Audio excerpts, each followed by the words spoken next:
Okay, we mounted it to the mill. I mounted it temporarily because I want to modify this bracket and get this. I'm going to make this a little taller. Here we go. It is plugged in. There's the button.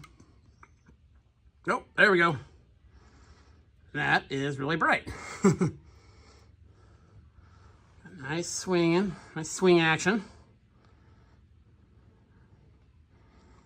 So all pivots this way. And we go. Pull this way. So you gotta get over here on the drill.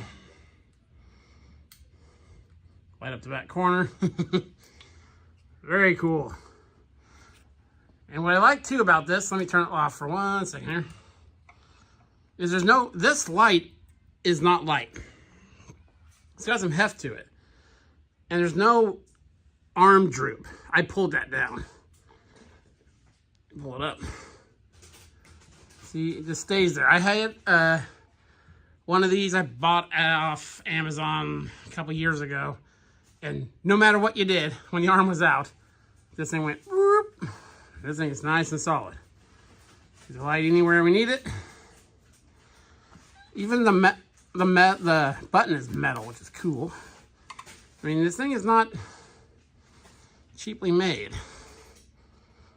Push it back here. Down here, so you can get the light anywhere you want it. All the way up the end. So very cool. That'll be a very handy addition to the shop, and I will probably be ordering some of these to mount on the beams, because most of my machines are centered around these beams. And yeah, I'm very, very impressed with the build quality and light production of this thing. I will mount it with U-bolts probably, but I'm going to cut this off and raise it so it's a little taller. That way we can also use it more as an overhead lamp in this area, because this is going to be like a general work area here in front of the mill.